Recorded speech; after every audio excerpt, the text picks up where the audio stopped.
White, who is our first visitor in the spring reading schedule of creative writing. I thought before I even introduce him, I should mention a few dates coming up. It's going to be a great spring. On March 6th, the Cleveland Review of Books crew is coming in here to read and talk about publishing and reviewing. On March 20th, Kazim Ali is going to give a reading, also talk about translation, also talk about publishing. April 4th, Jamal Brinkley. April 10th, Letras Latinas 20th anniversary reading with Ida Limon, who is our laureate, Carmen Jimenez, and Heidi Andrea Restrepo Rose. And then on April 18th, Cristina Rivera Garza is going to go. So, full schedule, it's going to be great. Hope everybody will join us for those as well. Tonight, it's my pleasure to welcome Diné poet Orlando White, who's coming to us from Dine College in Arizona. White has an MFA from Brown University. He is the author of Letters from 2015 and Bone Light from 2009. About his first book, Bone Light, Kazim Ali, who will come later, writes, White's romance with language and the alphabet is not at all merely with recipient meaning, but also with its physical qualities, both inside the mouth and on the page. End of quote. In White's poetry, words, letters, sounds, and significantly, silences, white page, caesura, and pauses become intimately physical. White is drawn to the visual vibrations of concrete poetry, because when you're reading a simple word through a small alteration or stutter or visual placement, a very common word might become estranged, maybe even confusing, disorienting, if only for a second. And in that moment, you might begin to feel something like Keats' famous phrase, negative capability, famous concept, I should say, negative capability, which he famously defined as being capable of being in uncertainties, mysteries, doubts, without any irritable reaching after fact and reason. But White's poems ask us to sit in these gaps, silences of language. Silence derived sometimes from opacity, sometimes from pauses, sometimes just from a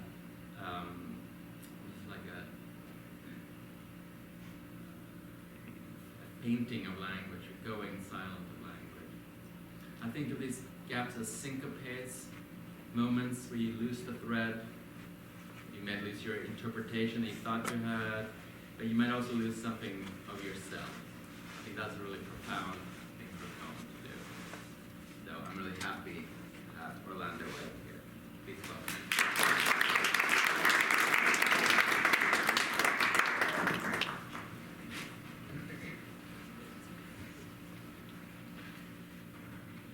Yeah, Johannes,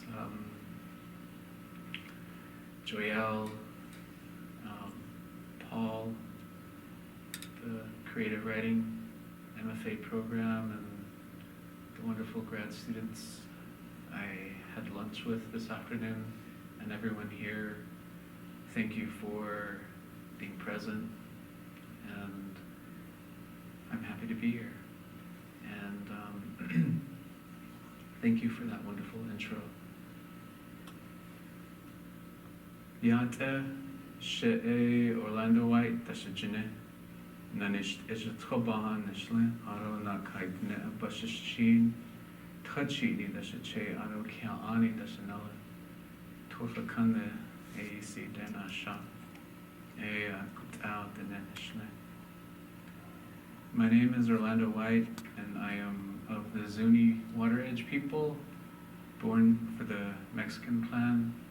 My maternal grandparents are the Red Streak running through water people, and my paternal grandparents are the Towering House people. I'm originally from a place called Sweetwater, which is located on Diné Nation, or what is known as the Navajo Reservation in the so-called state of Arizona. And I also, I teach at my tribe's college, which is known as Dine College. So I've been there for about 14 years now. So, and I'm really glad to make my way up this way. And it's a beautiful, I haven't really seen much, but it's a beautiful campus. And I'm really glad to be here. So I'm going to read, I'm going to start with letters or letters. You know, some people pronounce it that way, and that's kind of the funny thing about the title of the book. Sort of this play on language and on words. So the title is Letters. It's the word letters, but there's an extra R in it. And the ERR is italicized in the title. So it's the word or you can pronounce it as air as well. So there's that kind of funny play between pronunciation with that particular word. When the book first released in 2019, my kid, they were 9 years old, and I just had received it in mail, a couple of copies, and I gave one to my kid. And I told Chance, their name is Chance, and I was like, Chance, here's my new book. I gave a copy to them, and they were just sort of glancing at the cover. And then I was sort of kind of walking away, and then my kid was like, oh, hey, Dad. And I was like, what? They were like, you know that the title for your book is misspelled?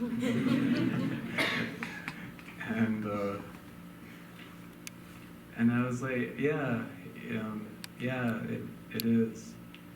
And then they go, well, isn't that what poetry's about? You know? And it was a sort of, you know, very, very beautiful moment, you know, when this book came out. And I also want to thank, you know, Nightboat for doing a reprint of the book. So they were very gracious to do that. And so I'm going to start with poems from letters. This is the opening poem titled Nascent.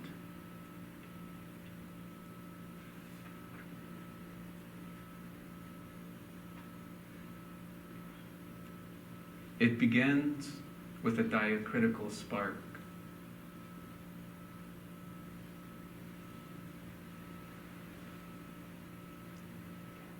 Of breath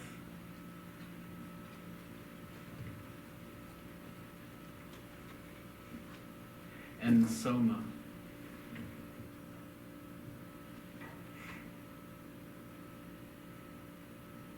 Vowel stress.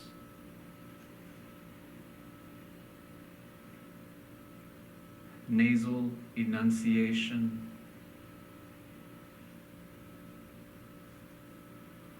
The tenors of existence.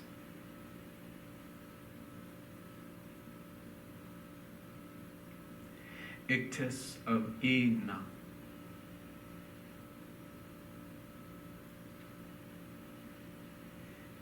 Inside where person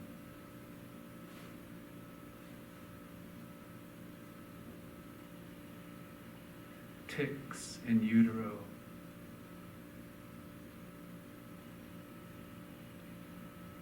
Like to.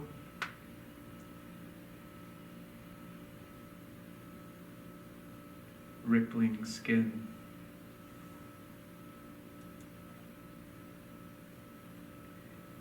Hitherto by way of sonus,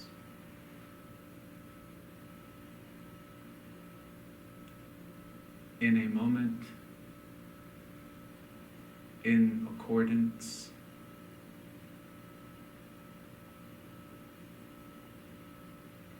with vocabulary.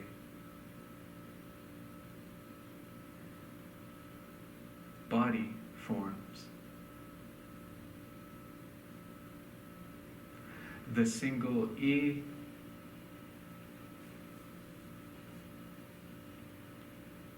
long interval appends in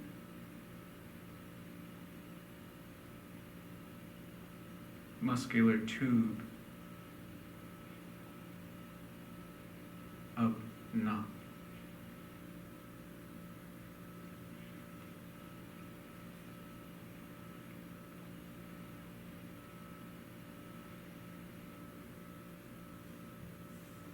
See the inks, flagella zigzag,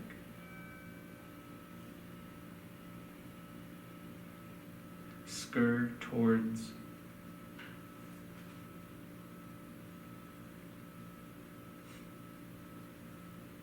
page ovum,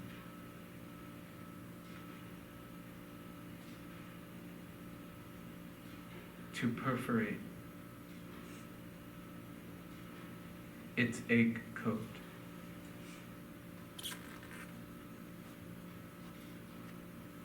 Fecundate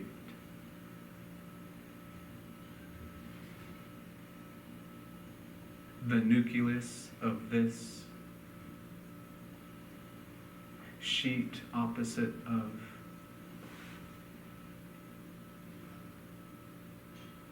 black like static vibrating epidermis.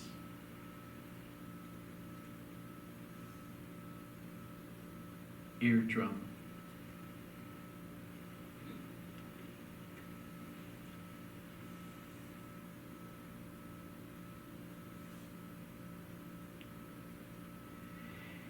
It's a plash on parchment sheet. Single drip seep, ink as semen, saturates fibrous layers, stimulates the origin of the length of a tongue, igniting between no light and caught rag paper, the acute cadence, glisters, a glottal flicker like dotting the top of an upper stem, head, less human silhouette, throat deep, where the parturition of phrase, of aphorism, breathes and coos,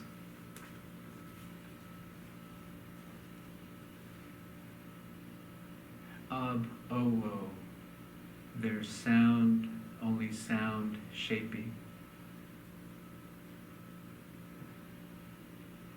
Visible bod and noggin to hear.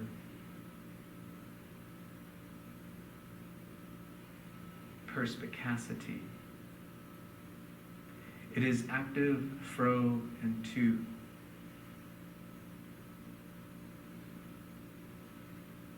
An infinite oscillation of an alphabetic. Procreation to circumflex. D, these pitches of stress, these flares over letters, hover, keep in place the strained origin in speech. These newborn glissandos, these movements, tense and revise type size, where diSONARE designs permanence.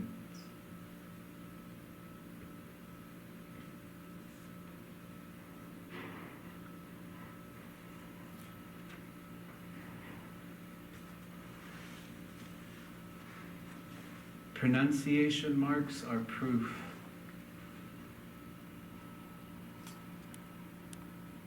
Of one's own cultural sentience. These authentic reverberations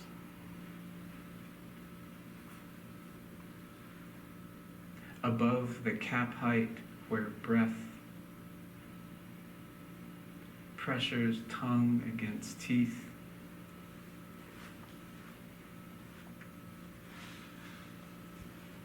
below the baseline where throat exhales the long accent vowel,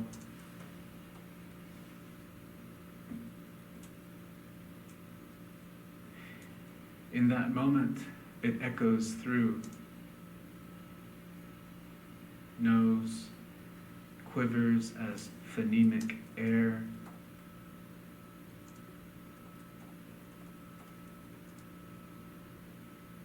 The organic tickle of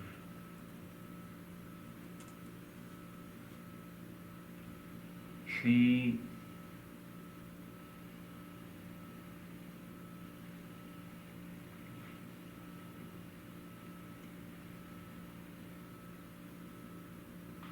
Someone once said to debate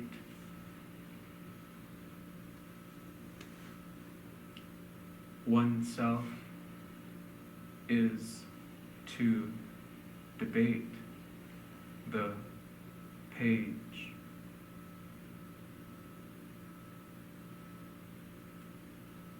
It's a space, a locus of excursus.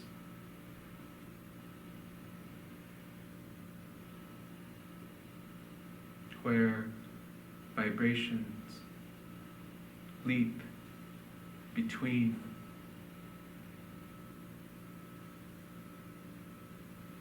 self and proportion, when one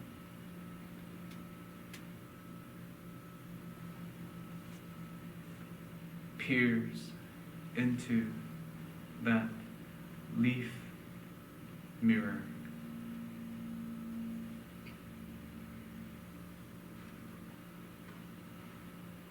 of white and hush. It subsumes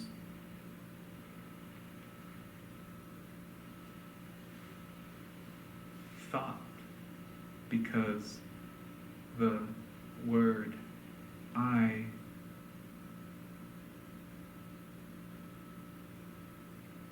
a reflection of the mind is supple.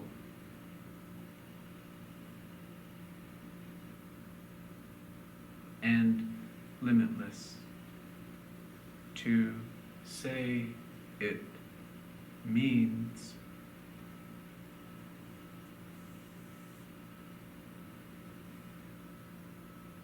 to practice immediacy, but to write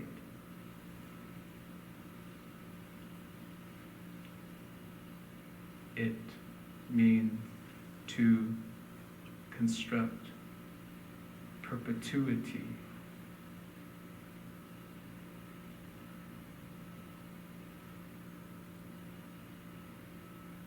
Because within the expanse of page,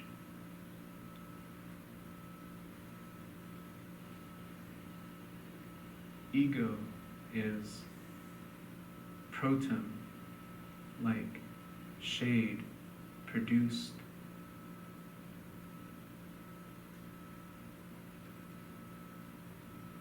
by body, and in that movement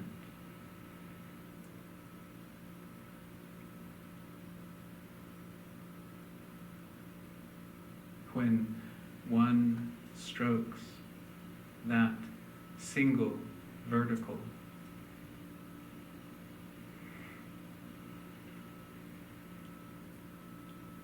Descends the line and stipples a dot.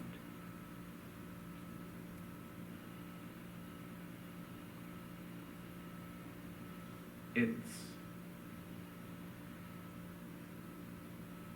ink blood courses.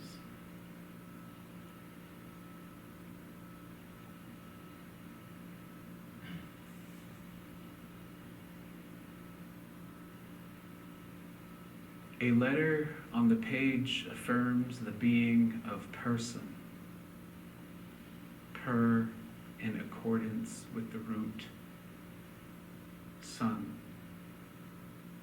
A prod and slit like an iota contour.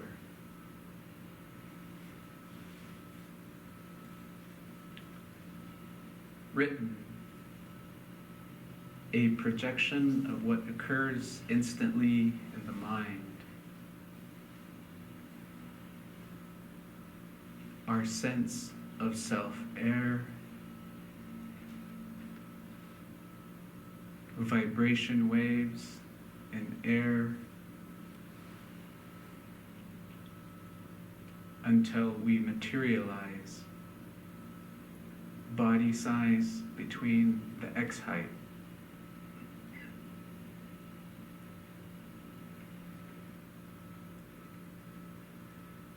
This is how we understand ourselves, through the placement and movement of ink, absorbing into paper.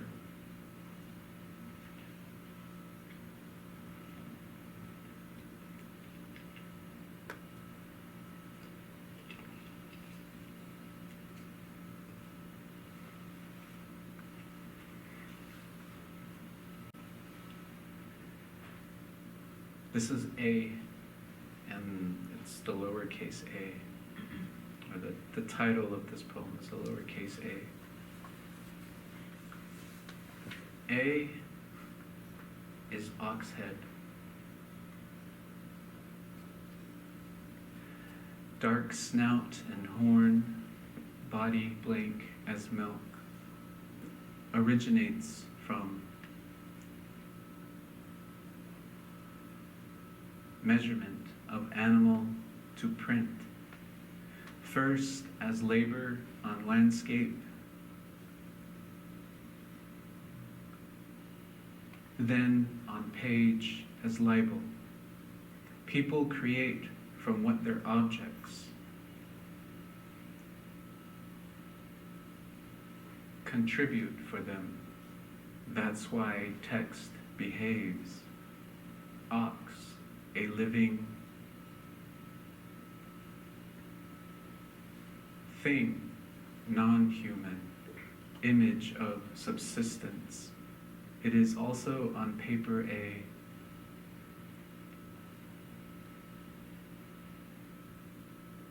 metaphor. Sometimes ox will be a loop with an adjacent vertical stroke, or a circle with an arc over it. Indefinite.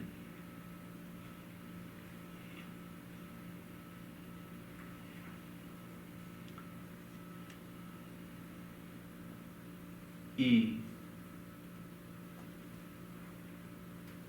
On knee to bow, a human figure.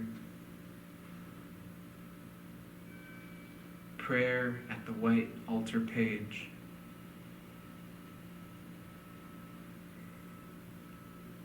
For letters commit our sins, but in turn redeem us from print.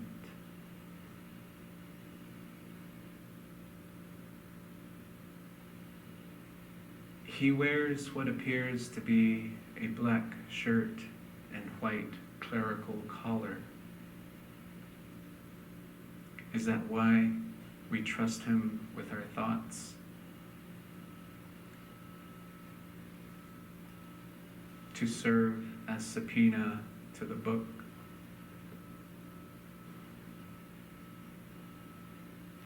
And yet always to disavow a system common to sentence?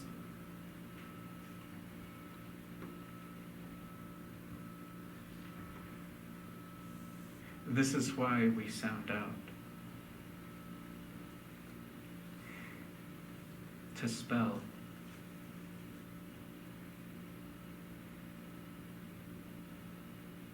Invoke pause where he's speechless at the end of a word.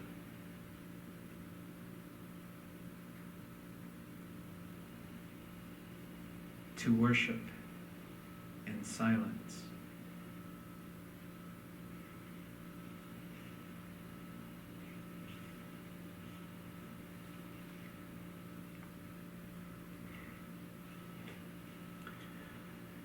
The title of this next poem is Whit.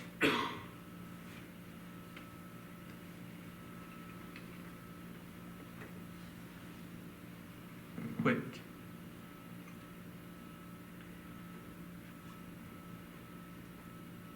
There's a silence on paper that does not require ears, only the reverberation of a page turning.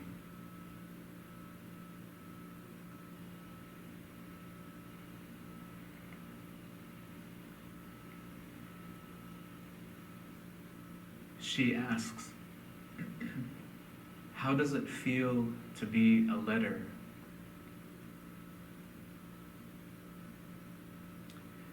She waits for him to notice her.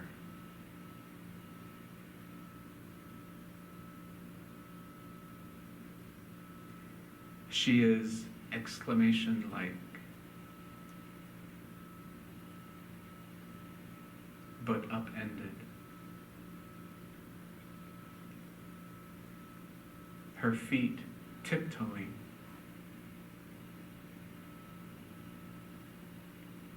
Balletic. In her black tutu. Scurrying dashes of ink.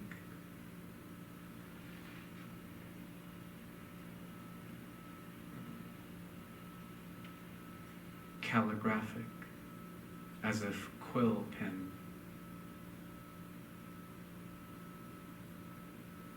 On parchment.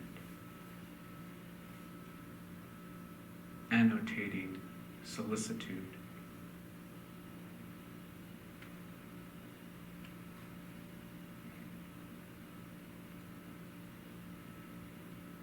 He replies, I think of it as a carapace, a place of solitude and cerebration.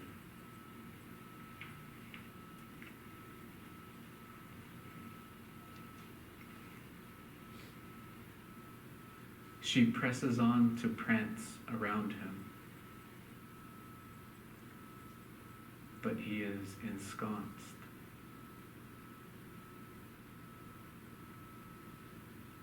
His body catafalque as she divulges. I like that you don't expire.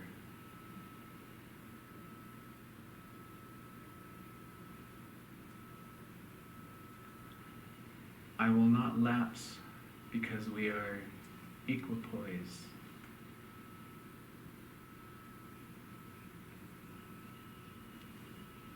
We embody each other like iota.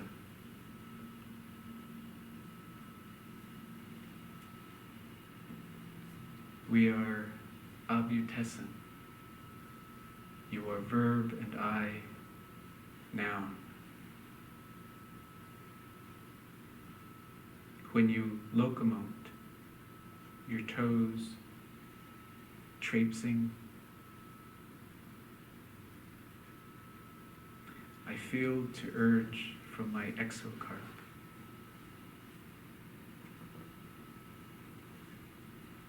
To accord my bones to tremble.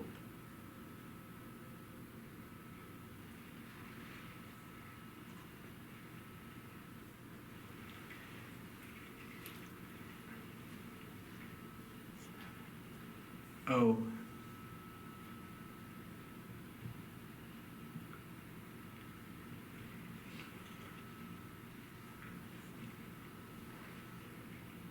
with dark iris, white pupil, spatial, focal point on surface, guides,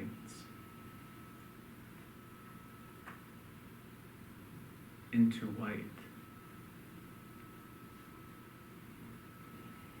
Letter hypnotizes to stay alive after meaning fades. Bold light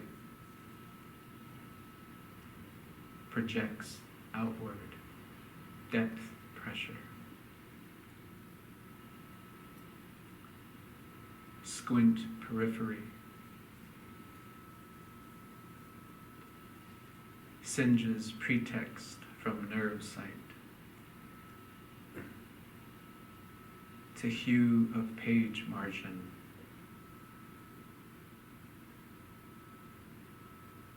Paper cornea. Insulates thought from pale liquid burn of aperture letter.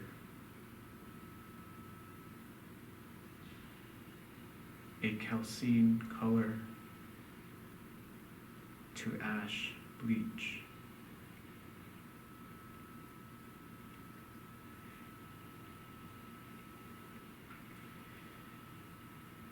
This one is titled Paper Milk. And this is for Chance, my kid.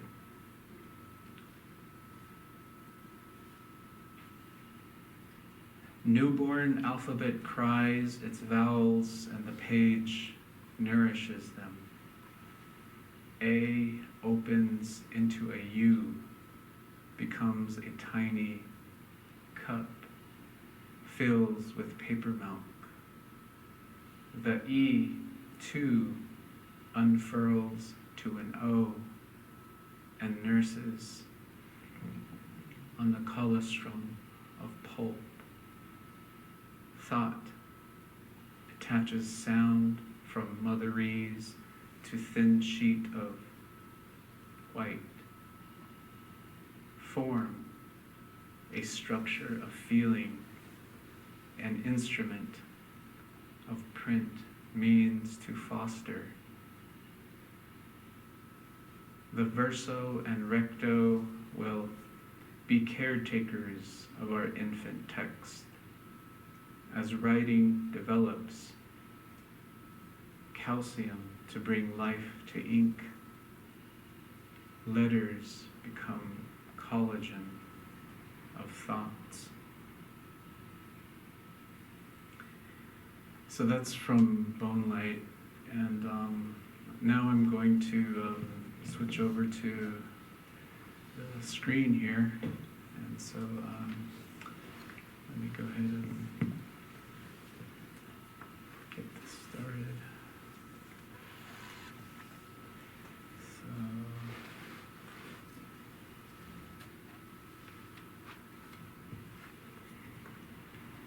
So I'm going to share some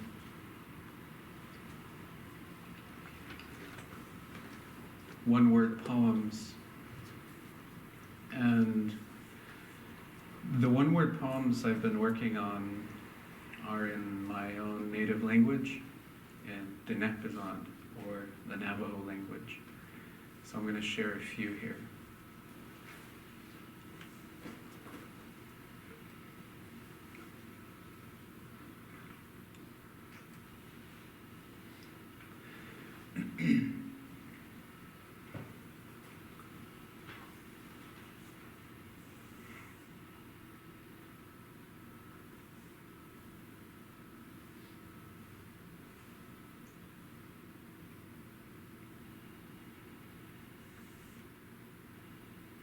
Nas bas, nanamas.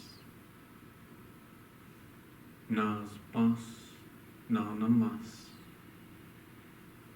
Nas bas, nanamas. Nas bas, nanamas.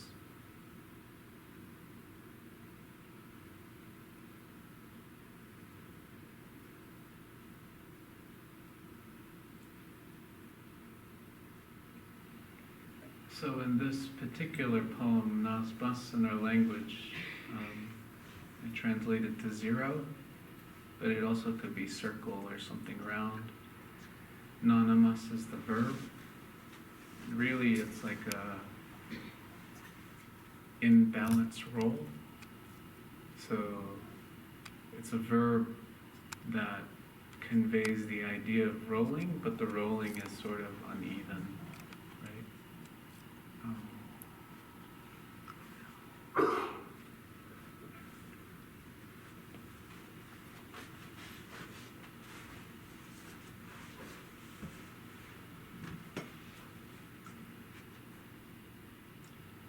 Naltos.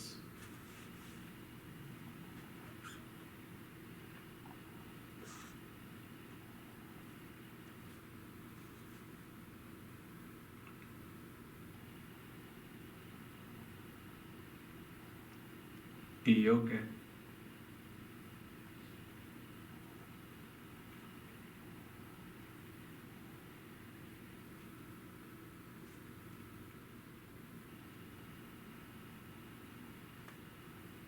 Che.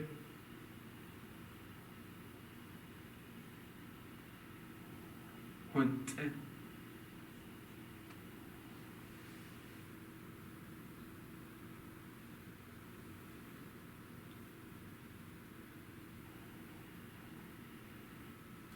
And I just realized that so the poem here is centered around a word in our language, which is really a phrase. It's chehunte, and chehunte means, I guess you could say, there is a way out, there is an exit. And the term is associated with Diné rug weaving, or Navajo rugs.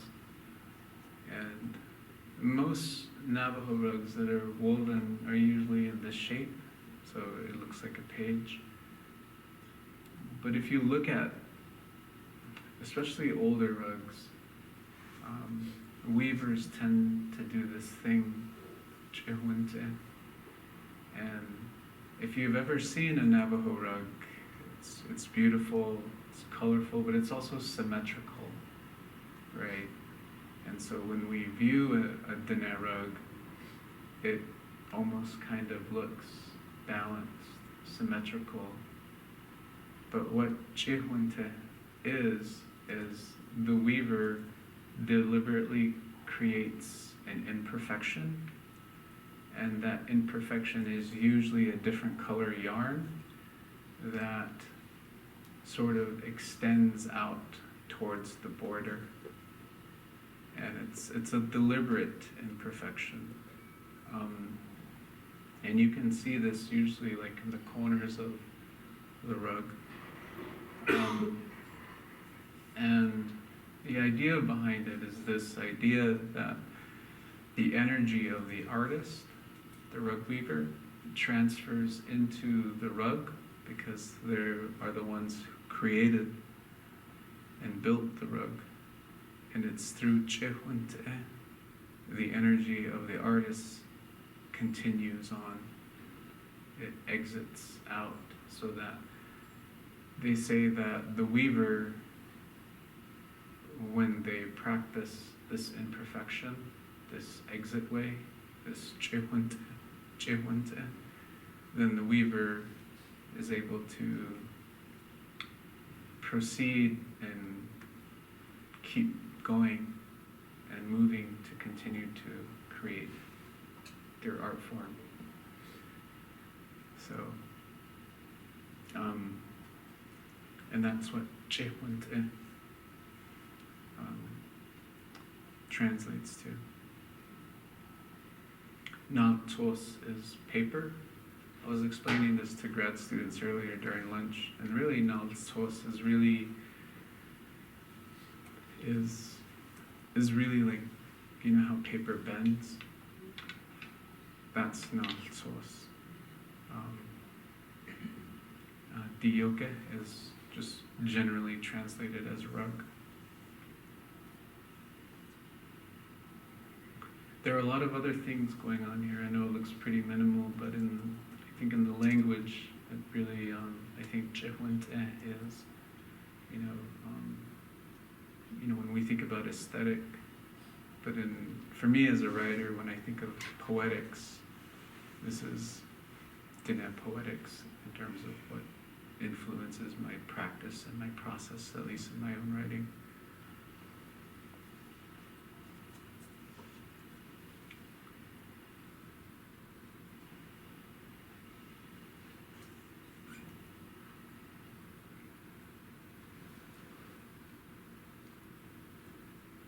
So this one I titled Harmony.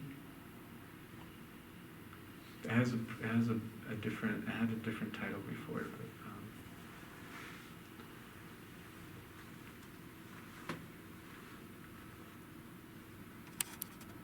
Hojo.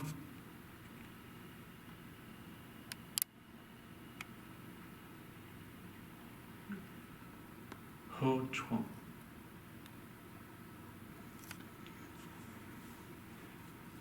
So one of the things as a Diné person in our culture, when we think of things like philosophy, for example, we have a word that some of you may have heard of it, Hojo. I don't know if it means a lot of things. But in this case, I sort of translated, it also means the notion of balance. And the other word, which is here, is hochon, which I translate to imbalance. So philosophically, I guess you could say in Diné culture, Navajo culture, we believe in duality, right? So you can't have one without the other. If there is a negative energy, there's also a positive, and that existence is, it creates a balance between the two. Kind of like a yin and yang, right? Or, so this one is harmony.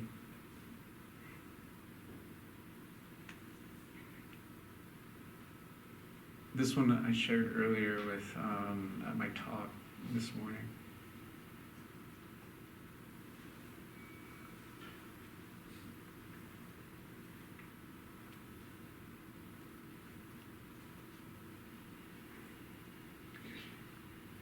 Ish. Ish. Ish. Hush. Ish.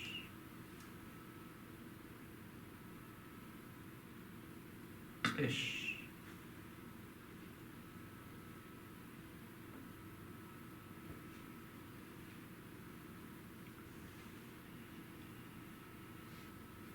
So the word here is hush-ish, translates generally to mud in our language. So here the poem is, it's the sound of a foot stepping in mud, ish, ish. So it's, onomatopoeia. And I was mentioning this earlier in the talk this morning. We have a lot of onomatopoeia in our language. And, for example, our word for crow is gagi. So it's the sound of the crow, right? Ga, ga, ga. So we have a lot of that in our language. So it's not really a word, it's like, right, it's sort of that sound of the thing. And we have a lot of those in our language. And this one here is just mud. So, and a lot of these obviously are, concrete poems, but in Dinepizod, in the Navajo language.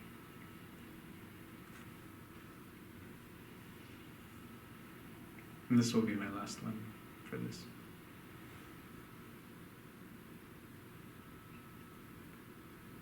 Wa.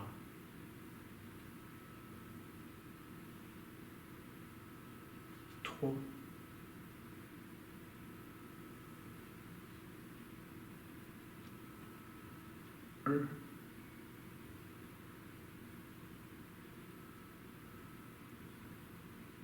Wa. To.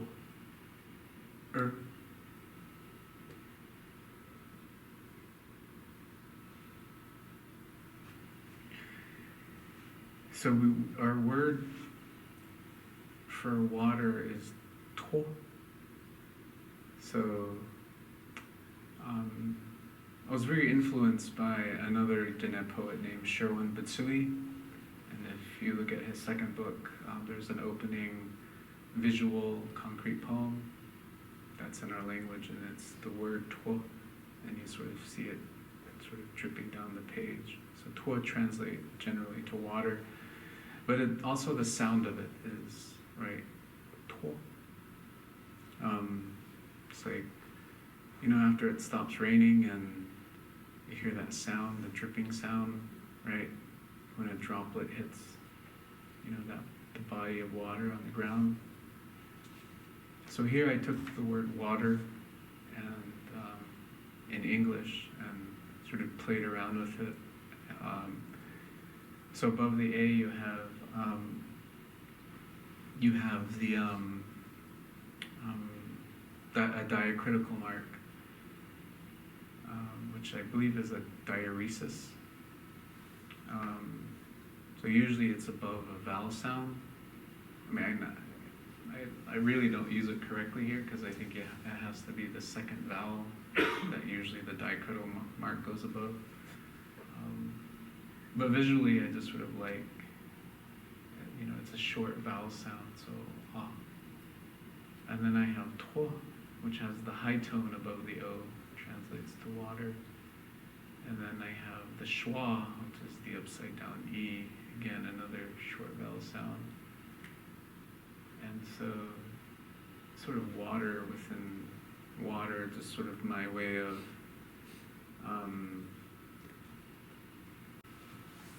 thank you so much.